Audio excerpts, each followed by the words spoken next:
அன்பானவர்களே, இது பிரம்ம முகூர்த்த வணக்கங்கள். இது டொட்டேனின்ச்சே நரதை விரும்பும் முருகானந்தன். வாழ்க்கை ரொம்ப எளிது, வாழ்க்கை ரொம்ப ஈஸின்னு சொல்லி நம்ம ஒரு செஷனை நேற்றுலேருந்து ஆரம்பிச்சிருக்கோம்.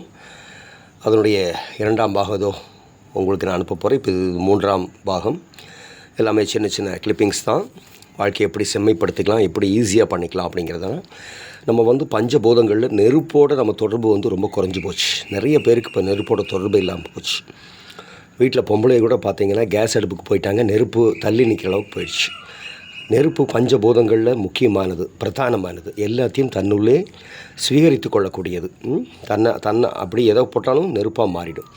அப்போ அந்த நெருப்போடு தான் நம்ம போய் ஐக்கியமாக போகிறோம். அப்போ அந்த நெருப்போடு நம்ம தொடர்பில் இருந்துக்கிட்டே இருக்கணும். அப்போ தான் அது நமக்கு ஞாபகம் இருந்துகிட்டே இருக்கும்.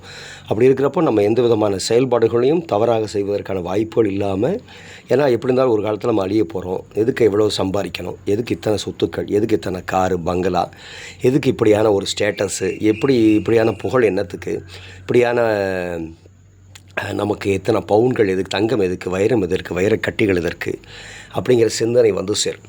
அப்போ நெருப்போட தொடர்பில் இருக்கணும்னா சமையல் நீங்கள் நெருப்பில் பண்ணணும். அடுப்பில் பண்ணால் தான் அந்த நெருப்போட தொடர்பு. அதுவும் நீங்களும் அதில் எல்லாருமே வீட்டில் இருக்கிற அத்தனை பேருமே ஏதாவது ஒரு 10 நிமிடமாவது நெருப்போடு தொடர்பில் இருக்கிற மாதிரி அந்த சமையல் நேரத்திலேயாவது நீங்கள் உங்கள் எல்லா துணைவிக்கு நீங்கள் உதவி பண்ணீங்க அப்படின்னா நெருப்போட தொடர்புக்கு வந்துடுவீங்க. நெருப்போட தொடர்புக்கு வந்தீங்கன்னா வாழ்க்கை ரொம்ப விருப்பமாக உங்களால் நகர்த்த முடியும்.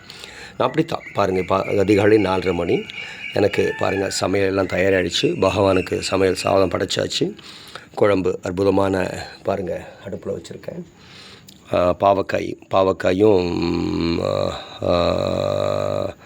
பரங்கிக்காயும் போட்டு அற்புதமான குழம்பு வச்சாச்சு. நல்ல அற்புதமான குழம்பு, நல்ல சுவையாக இருக்கும்.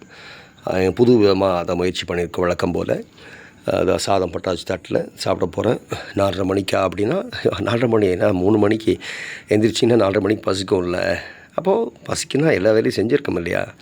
செடிகளுக்கு தண்ணி ஊற்றியாச்சு, நாய்களுக்கு உணவு எடுத்து வச்சாச்சு, எறும்புகளுக்கு போட்டாச்சு, பட்சிகளுக்கு பறவைகளுக்கு உணவு வச்சாச்சு செவுத்து மேலே. ஸோ 5 விதமான கர்மாக்கள் நமக்கு, பஞ்ச கர்மாக்கள். நம்ம மட்டும் தினந்தோறும் சாப்பிடக்கூடாது, அது ரொம்ப பாவம், பெரிய பாவம். நம்மை சார்ந்து தங்களால் உணவு தயாரிக்க முடியாத அந்த ஜீவன்களுக்கும் நம்ம உணவு கொடுத்தா தான் நம்ம சாப்பிட்ற சாப்பாடு செரிக்கும். அந்த வகைகளில் நம்ம செடிகளுக்கு, எறும்புகளுக்கு, விலங்குகளுக்கு, பறவைகளுக்கு, அப்புறம் நம்முடைய முன்னோர்களுக்கு, அது காக்கைக்கு எள்ளு சாதம். இப்போ அது போக ஆண்டவனுக்கு நம்ம நைவேத்தியம், அது தேவசாதம். அப்புறம் தான் நரம் மனுஷனுக்கு. அப்போ இப்படியெல்லாம் வாழ்க்கை வாழ்ந்தோம்னா வாழ்க்கை ரொம்ப எளிதாக இருக்கும், இயல்பாக இருக்கும், மகிழ்ச்சியாக இருக்கும், ஆனந்தமாக இருக்கும், உற்சாகமாக இருக்கும், ஊக்கமாக இருக்கும்.